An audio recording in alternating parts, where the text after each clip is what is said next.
Good. Great. You're gonna have a hard time for the coming 20 minutes listening to the Slavic version of English, okay? So hopefully you swallow at least some of this story, which I believe is important for us. So good morning, everybody. My name is Arek. I represent Algomine, SAS partner in machine learning and artificial intelligence. And our quite significant focus is on how to make a supply chain predictable with SAS. And this is what we do jointly in Europe and maybe also here in Americas. So we are based in Poland, but cooperate in generally all over the Europe with you and with customers, with SAS. And SAS for us is a major partner in this crime. And today we would like to take you into the journey into the cloud and tell you about one particular engagement at Sparpert distributor that is based in Poland. So I will tell you a little bit about the customer challenge, what was done there, what we have developed and deployed, and what were the final results. So very briefly, we are talking about the distributor, quite large organization. So in 2021, the organization was over $3 billion in revenue. So the plan for 2024 is to go through the 4 billions. So the company is called Intercars. It's a Polish-based company set up in the 90s. So definitely an adult company, but growing steadily over those years until these numbers. And so currently operating in 19 countries in Europe with a lot of subsidiaries, distribution centers, point of sales spread over Europe. Of course, not all the countries, but Poland, Germany, Italy, Czech, Croatia. And because of this, it's not only about, let's call it, typical vehicles like cars or trucks, but also, for example, boats. Okay, so in Italy, in Croatia, so they are famous with boats. They have very beautiful, Mediterranean Sea. So there are a hell of the guys which are, I would say, rich enough to purchase these boats. And of course, these boats, I would say, breaks down from time to time, okay?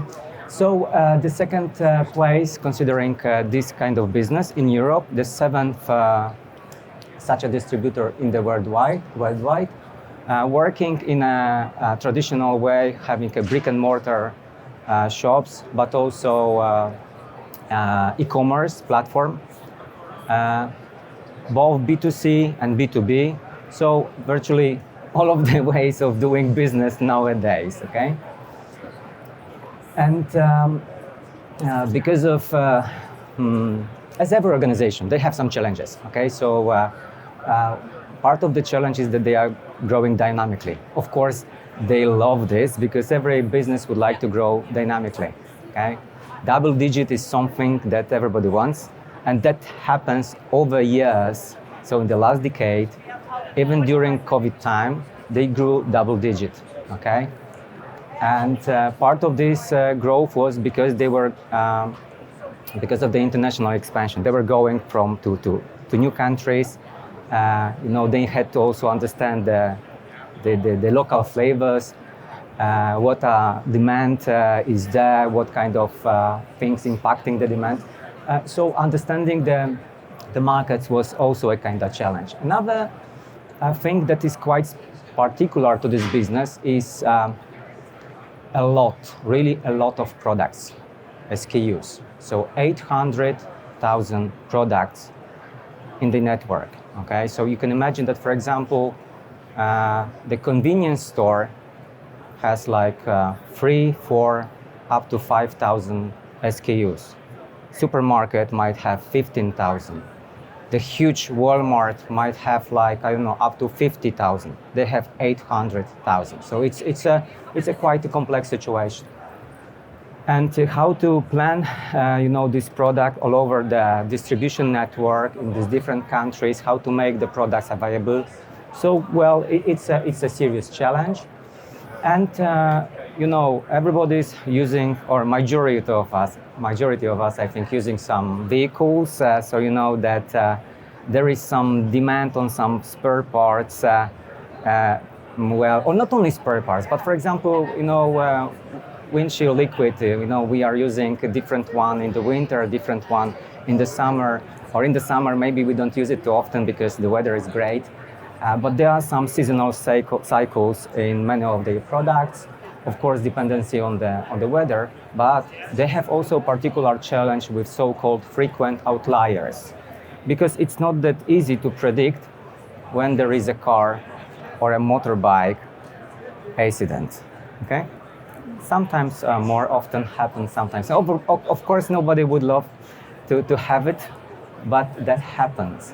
Well, if you look at this, so this might look like a little bit eye-watering situation, but in reality, every business, face similar challenges.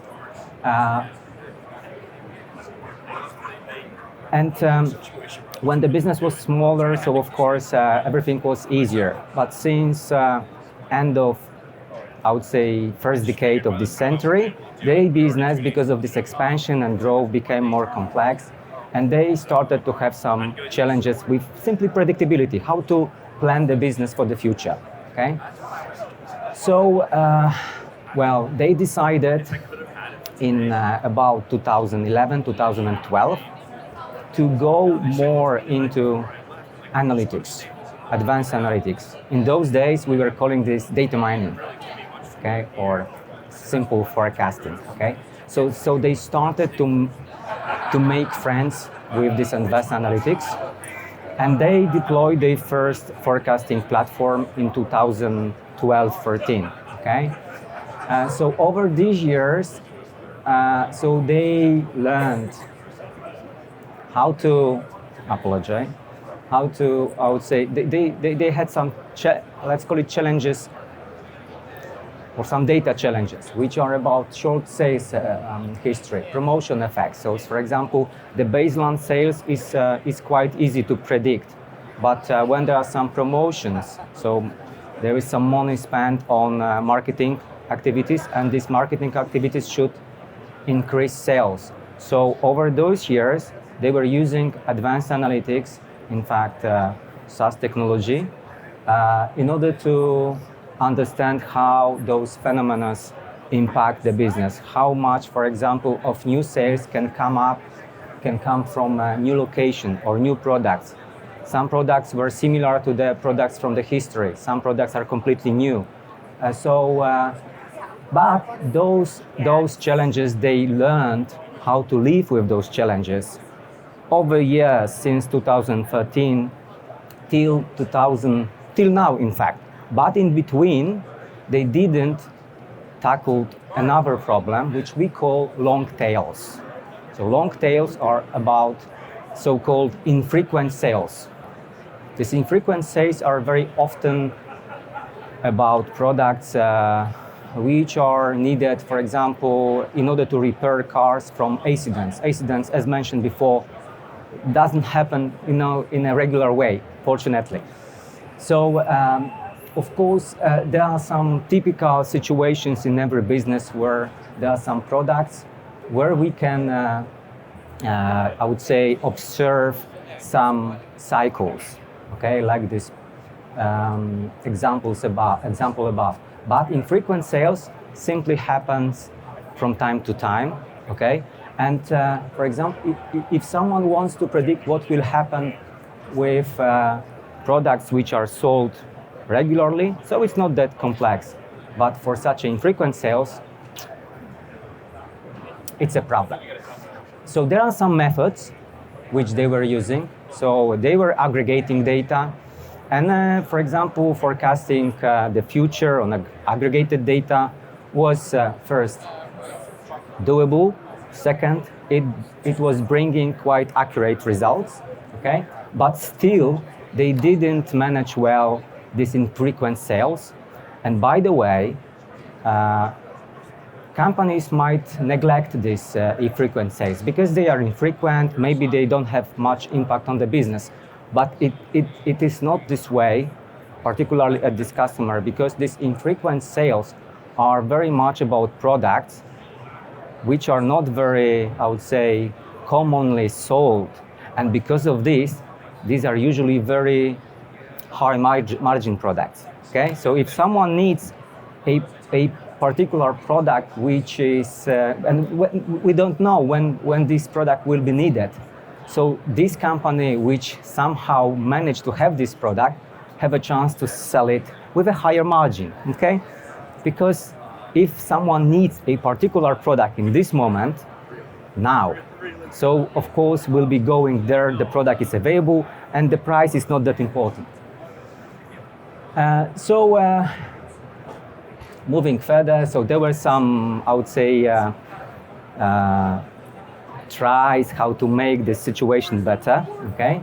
And in 2019, just before the COVID time, the company decided that the, let's call it regular methods, doesn't work for these long tails, for these infrequent sales. And they also decided that they need to go into the cloud.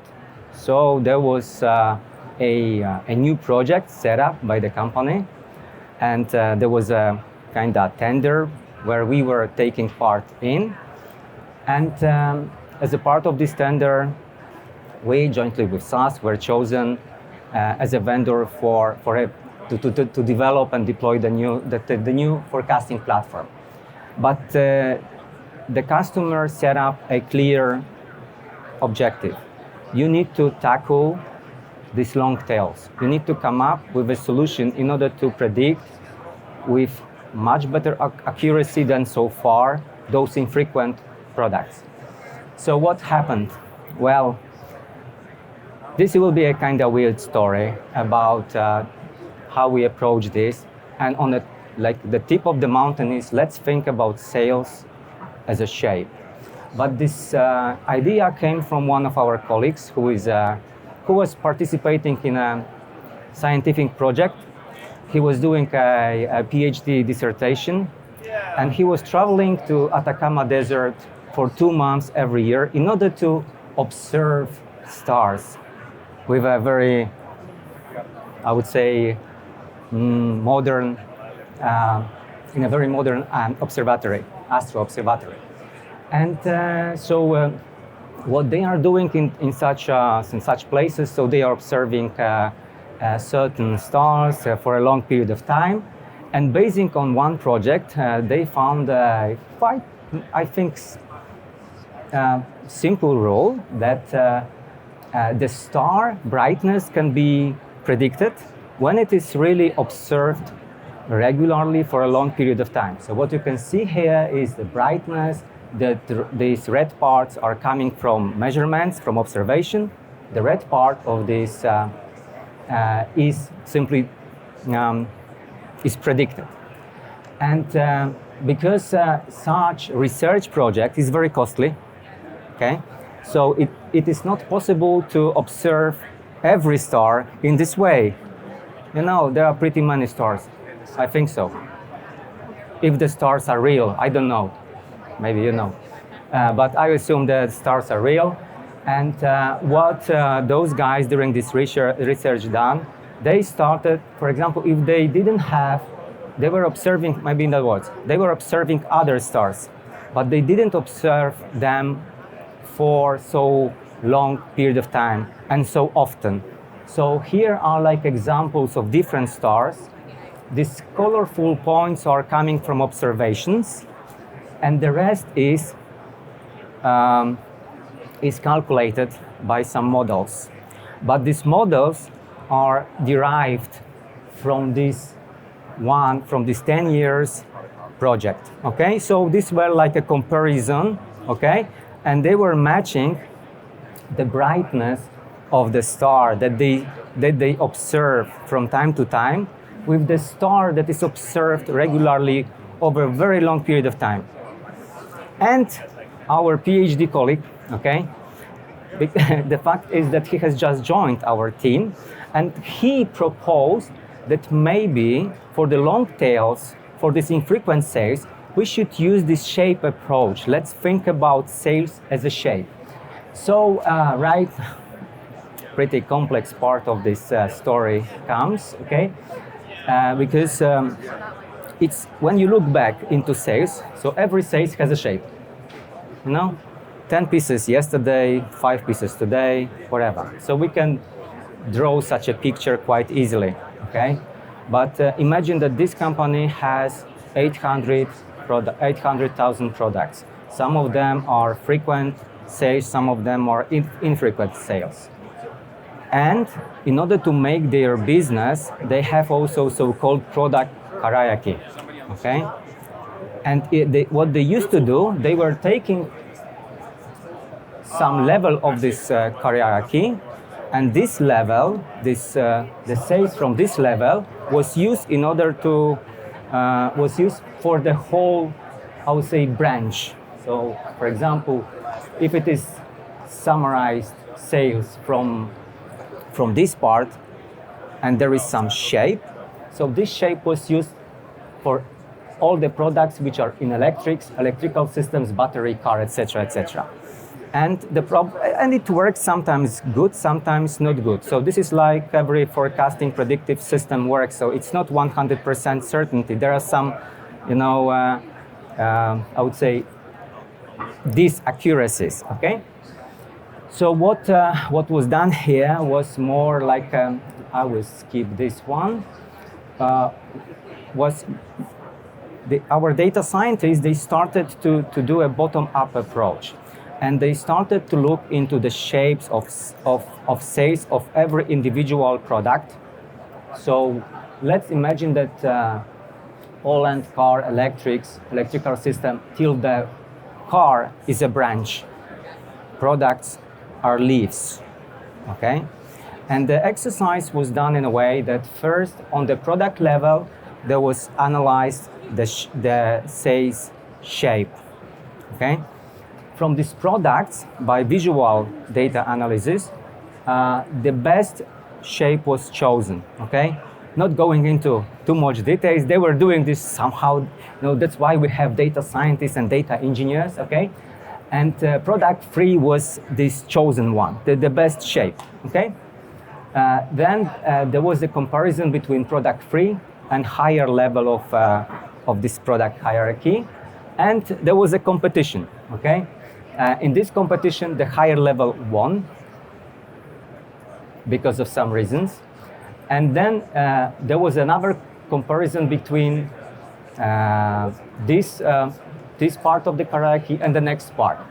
So the final result of this is like the example of what data scientists were doing, but the ultimate result was to pick up such a shape that is the most appropriate for the whole branch, including all the product which are leaves. So it was kind of, I would say, we believe, innovative way of using analytics, okay? And I will tell you a little bit later that it brought really serious and good results. But let's create some suspense, okay? So I will tell you more, okay? What is the outcome of this, okay? So the outcome of this, oh, by the way, this exercise also proved that such a selection of the sales shape can be used not on, for example, even if it is done on the, for example, for Poland, it can be used also for, let's call it similar countries like Czech, like Germany, maybe not Italy or Croatia because of those boats, okay? Okay, so they are weird, they are, they have motorbikes and boats and these kind of things. We don't use them. The final result was that based on 24 months of history, those shapes are right now created within the system. Okay? Then basing on 12 months of the sales data, there is the sales potential calculated. And when we add those two, we have lovely forecasts. Okay? Everything was done in a way in order to compare to the past, because they have very good knowledge, business knowledge, gathered over the years. They had previous forecasting system. So what we were doing here was comparison to their business knowledge and to the previous forecasting system. So what they have right now, okay, so the system is virtually invisible for business users. It is connected with application for buyers and planners. So planners are simply using the business application in order to plan how many products should be pushed to the point of sales, basing on the forecast calculated on a weekly basis. Okay. And then there are also forecasts which are done for a month ahead or 3 months ahead. And this is for buyers, because buyers are working with vendors in order to buy appropriate number of products which are to be available in the distribution network. So I would like to mention one thing, because this system is also used in order to help negotiation with vendors, because vendors are often coming to Intercars and they are proposing special offers. And Intercars doesn't know if to accept this offer or not.